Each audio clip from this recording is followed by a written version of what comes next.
Today we're going to talk about when God made the heavens and the earth. Yep, Genesis, the first chapter. There are about 100 million evangelicals who take Genesis, the first chapter, and they make it literal. They take it as 7 literal days, 24-hour period, and that the earth is only 6,000 years old. Notwithstanding the fact that science has proven that the universe is 15 billion years old, or anywhere between 13 and 15 billion years old. Excuse me, my cold is still bothering me. That our sun is some 5.5 billion years old, that the earth itself has been dated using scientific methods to be 4.5 billion years old. And people just don't understand the science. I've seen these Bible apologists try to talk off carbon dating, and that the carbon dating is affected by the sun's radiation, and but that doesn't account for the type of isotopic dating that is involved in understanding the Earth's age, and that has to do with the relative amounts of uranium and lead deep within the Earth, where it's not exposed to the sun, and we know that the laws, the 14 different species of elements that come that are part of the decay series of U-238 ends at lead 206, and we know that the ratio of lead to uranium gives us an understanding of the age of the Earth, and the Earth is about 4.5 billion years old. You can't. This is solid science, and yet people just don't have a fundamental understanding. There was a disturbing survey. Now, I'm just recalling from memory. Back in the 90s, I heard of a study that was done to test the fundamental knowledge of Americans and their knowledge of essential basic scientific facts. For example, questions such as, does the sun revolve around the earth, or does the earth revolve around the sun? Other questions like, what is an electron, or what is a proton? And a disturbing number of Americans answered incorrectly. For example, 1/3 of Americans thought the sun revolved around the earth. Now, these are questions that were answered by Copernicus and Newton hundreds of years ago. So this is a very disturbing fact about a country that is supposed to be so technologically superior. Many Americans didn't understand what an electron or a proton was, the structure of an atom. These are fundamental to our understanding of a modern world and how it works. I mean, as we progress through the ages, through the years, our dependence on, especially in this day and age, our dependence on electronic equipment is critical. We use cell phones and computers on a daily basis, and yet people don't understand the very fundamental things that make these devices work for us. And so we're a country of ignoramuses, really, when it comes to science. But as Bible students, we thought we had the answer, that we were far ahead of our Christian counterparts. Charles Taze Russell derived an understanding of the creative days from his understanding of the Jubilees. And he came up with a revolutionary new idea for the creative days, and that is that each creative day was 7,000 years long, and that there were 7 creative days, and that somehow, some way, all of this tied in with the Jewish Jubilees, and I don't understand it, because I don't think he understood it, because he said 1,000 years is a day, but then he had the creative days, which were 7,000 years long, and each 1,000 years was a day. It was all confused. And as a child, I was expected to believe this over what I was being taught in school. So it was all very confusing, especially when I was very young.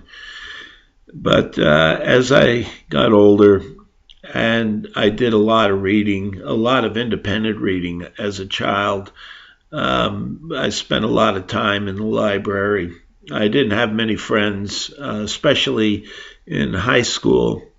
So I read a lot, I learned a lot, and learned independently what science was saying about creation. And it made a lot more sense to me than these silly symmetric figures where every creative day was 7,000 years long. So I didn't really buy into all of this creative day thing, but most Bible students did. But, this was Russell's perspective. Jehovah's Witnesses, they're not too different. They won't commit to the nice, neat 49,000-year package, but their writings, when you go to jw.org and you look up creation, their writings essentially say the same thing, that the earth could be as old as thousands of years old. Well, that's like the Austin Powers movie where the time travel and he was going to hold the world. The evil villain was going to hold the world hostage for $1 million. And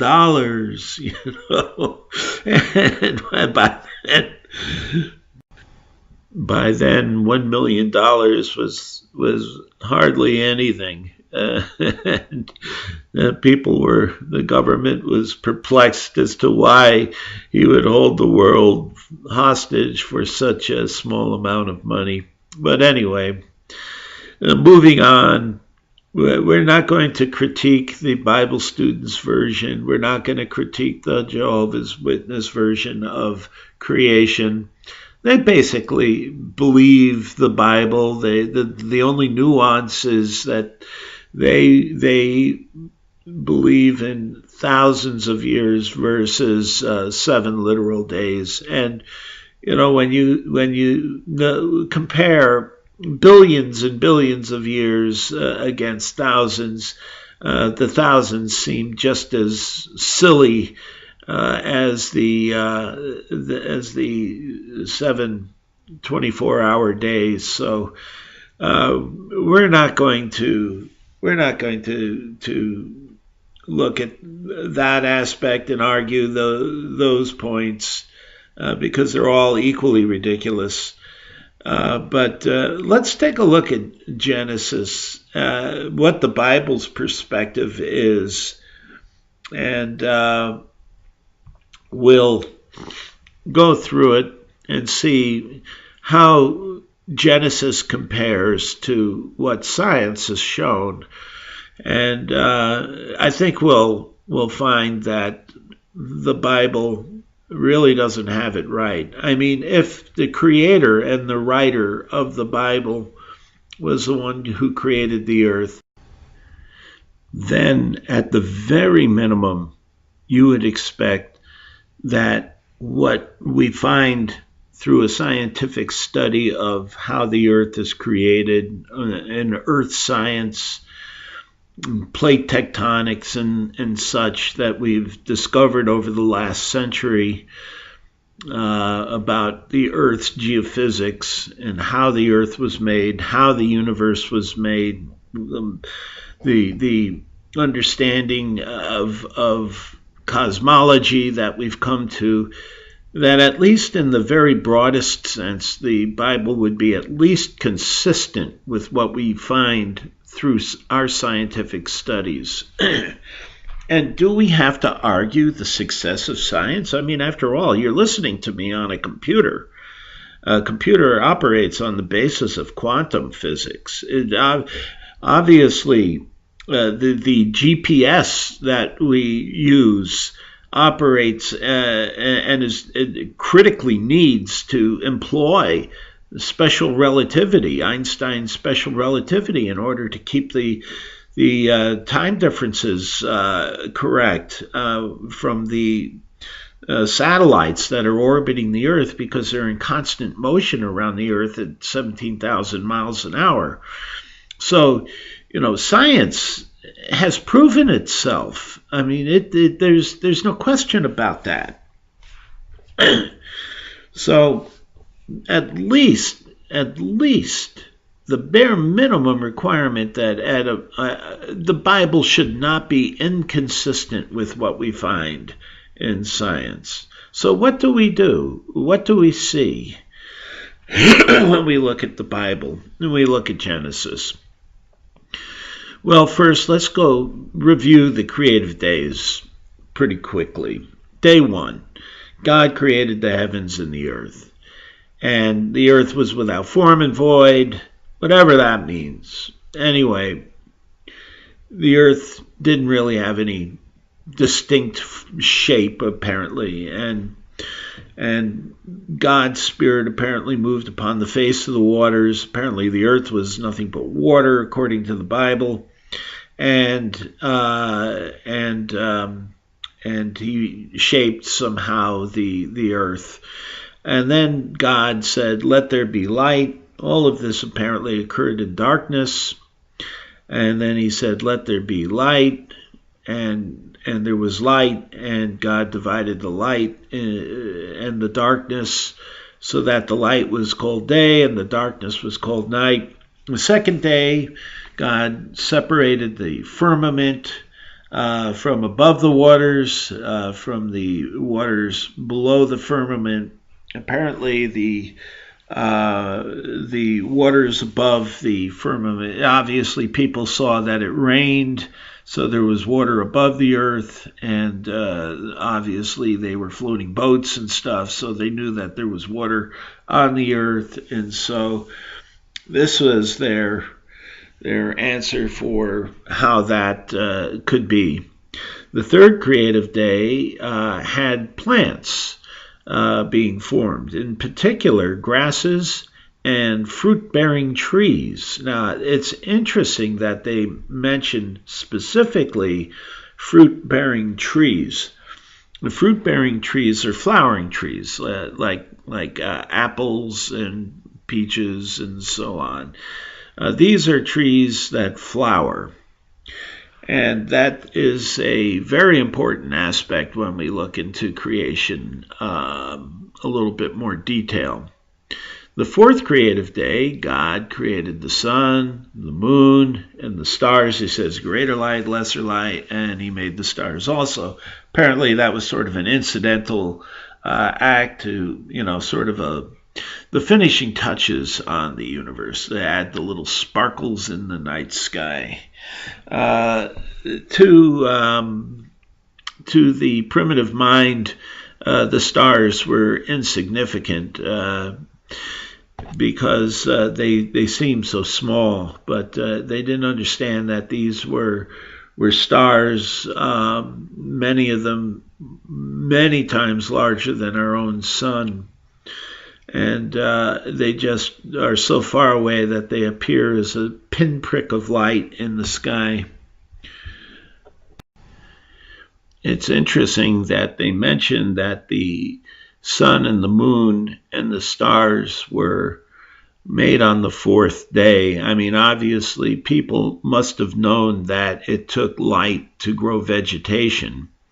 And so they had that problem taken care of with the first day, where it said, God said, let there be light, and he divided the light from the darkness and made day and night. So they somehow dissociated the light that was created on the first day from the sun and the moon and the stars. It's always been a curiosity to me as to why the sun would have been created on the fourth day. I know people try to answer this by saying that the sun wasn't visible, that the earth was enshrouded in clouds, and that if you were on the surface of the earth, you couldn't see the sun. But remember, this was before any life had been formed. There wasn't anybody there to observe the sun and the moon and the stars. So who cares if it was enshrouded? It just doesn't matter. So that argument right there doesn't fly, because it would only matter if there were creatures, even animals. But according to the Bible, there weren't animals until the fifth creative day. And so that brings us on to the next day, which is the fifth creative day, and God made great sea creatures, assuming that they're talking about whales. It mentions whales. I know some think that it might be talking about dinosaurs at this point, but these are sea creatures. Dinosaurs are not sea creatures. They were land creatures. So we just kind of have to take the Bible as it reads. And he also made birds. So for some reason, he made birds, but at least there were trees, for the birds to make nests in. And whatever the great whales ate, who knows? They didn't come out of the water to eat the fruit, so fruit trees weren't for their benefit. But then on the sixth day, it talks about the creation of animal life. It says, let the earth bring forth a living creature after his kind, cattle and every creeping beast and after his kind, and it was so. And he talks about cattle, and it's no wonder he's talking about cattle, because these were commercially important animals to early primitive man. It really doesn't talk about too many other types of creatures like the predators and such, but they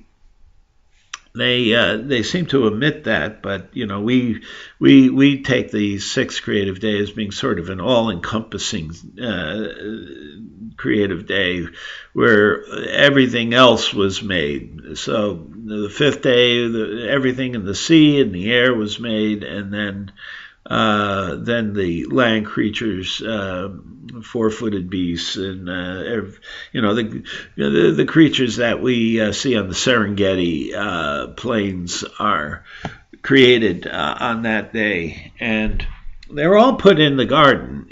Because Adam, who was the last of God's creation on the sixth creative day, was given the task to name the creatures, and I doubt Adam walked around the earth to name animals. They apparently all lived in the Garden of Eden, and Adam just sat around naming all of them, and somehow, without any writing or paper or technology, remembered what it was he called them. And so that pretty much runs us down through the 6 creative days, notwithstanding the creation of Eve, who was made from a rib taken from Adam. But that's a quick rundown of the 6 creative days. Now, there were 2 words that were used interchangeably throughout Genesis to designate make or made.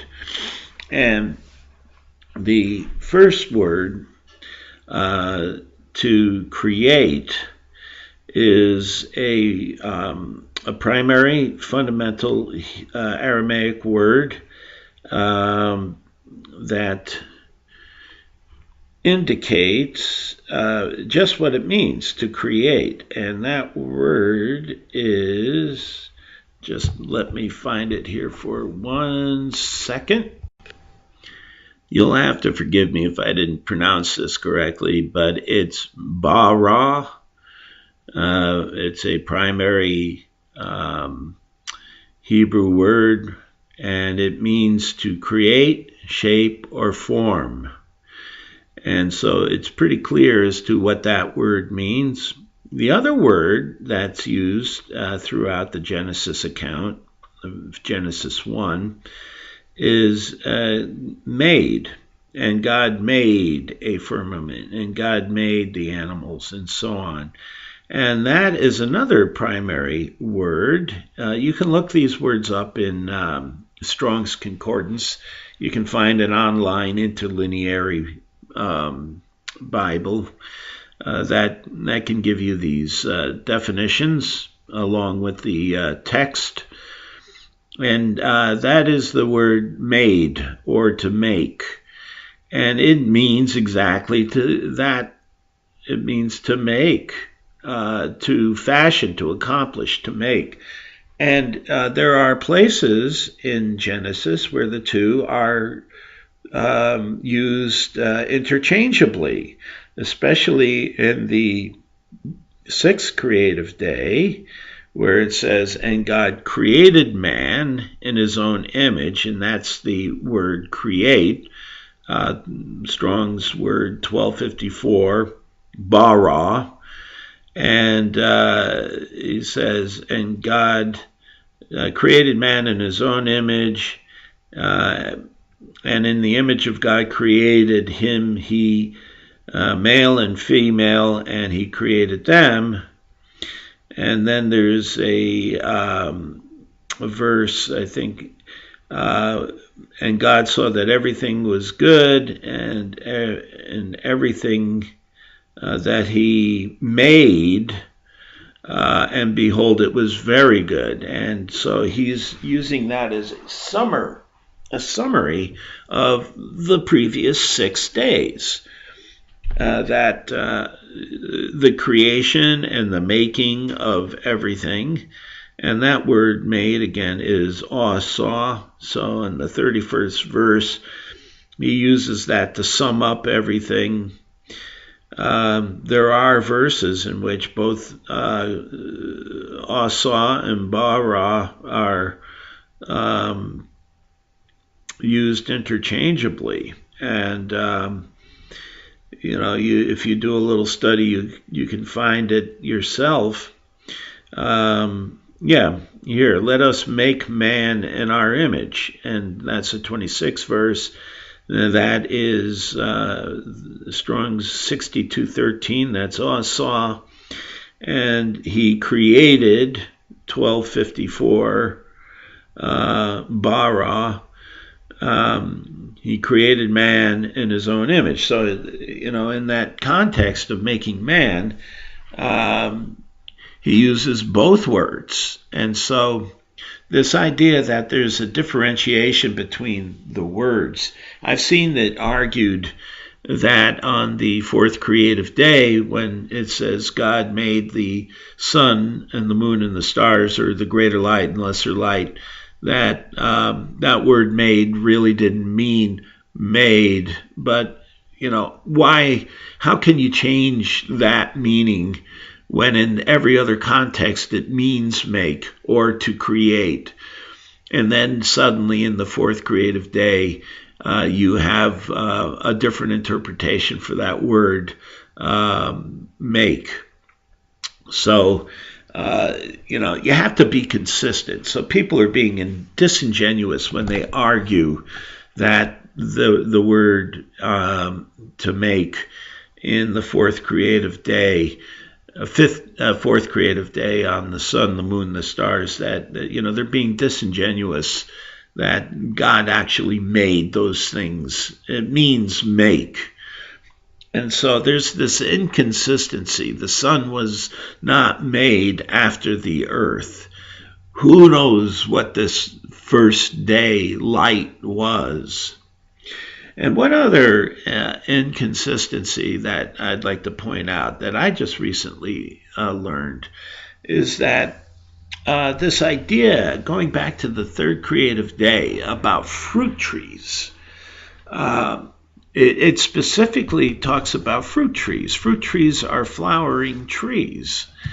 And the geologic record indicates that such trees were not made or did not evolve or come into existence until the Cretaceous period. Geologists divide the Earth's stages of development through the millennia in different forms. You got eras and epochs and periods and stuff like that. And these periods of division apply to certain periods of animal development on the earth also. There's the Cambrian, Precambrian period. There is the Permian period, in which amphibians dominated the life of the world. The Cambrian period had sea life and sea creatures. And then we began to see dinosaurs in the Triassic period. Then the Jurassic period saw the advancement of dinosaurs into giants like the Diplodocus. Those are the giant dinosaurs. And then the Cretaceous period, and we're moving into more modern times. Now, the Cretaceous period began about 150 million years ago and ended about 65 million years ago. And there's some controversy over how the Cretaceous period might have ended, but it appears to be a cataclysmic event. But regardless of how the Cretaceous period ended, the important thing to note is that throughout all of the geologic record of all of these creatures and these plants and animal life forms on the earth, flowering trees and fruit-bearing trees didn't come into existence until the Cretaceous period. Now, that's the first time when flowering trees and fruiting trees appear in the geologic record. Before that, there were conifers, there were more primitive plants like palms and ferns and grasses, but fruiting trees and the complex fruiting trees that reproduced sexually did not come into existence until the Cretaceous period, and that's relatively recent. And animals had existed for hundreds of millions of years before fruiting trees ever appeared in the geologic record. And that's a very significant aspect, because the Bible has fruiting trees being created on the third creative day, 2 whole creative days before any life forms were ever made. And so that's a huge inconsistency in what the geologic record, what scientists have shown, the geologic record shows, and what the Bible says. And we know that, aside from whatever people think about carbon dating is only good for some 50,000 years because of the half-life of carbon-14, which I believe is somewhere in the neighborhood of 5,000 years. So, carbon dating is only good for tens of thousands of years. Other dating, isotopic dating, that doesn't depend on carbon, is used to date other rock formations. And so we have other means by which we know how old a rock is. And we know that the Cretaceous period was hundreds of millions of years ago, at between 150 million years and 65 million years ago, when the Cretaceous period ended catastrophically.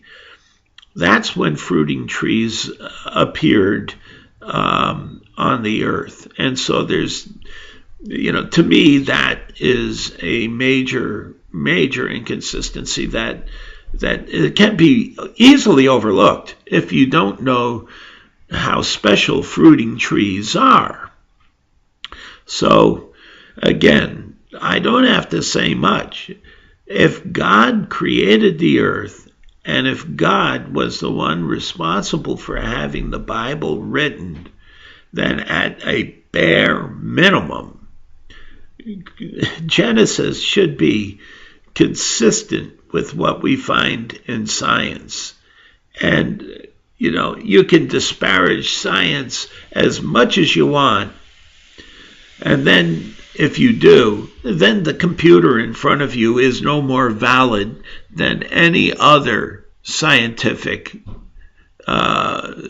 discovery or scientifically based theory.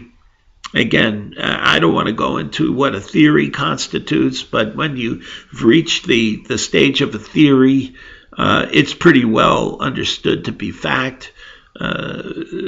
We use the theory of relativity to allow us to use our GPS units. So, this business that preachers like to throw around about theory, well, forget it. Theory equals fact, okay? There has been nothing that has disproved the theory of relativity. And if you don't believe in relativity, then you might as well throw your GPS unit and your computer and everything else away and go back to stone tablets and abacuses, because, you don't believe in science. And it's sitting right in front of you. I'm communicating to you through science. And so, come on, you can't have it two ways. Either the Bible is consistent with what we humans know to be true through the scientific method, or it isn't. And it isn't. That's really what it comes down to. So, people who believe in the Bible are going to have to come to grips with reality. So it's going to happen someday. But unfortunately, we still have an uphill battle to fight, especially with 100 million evangelicals. So anyway, this is getting to be way too long. This is the truth-seeking atheist saying, have a nice day.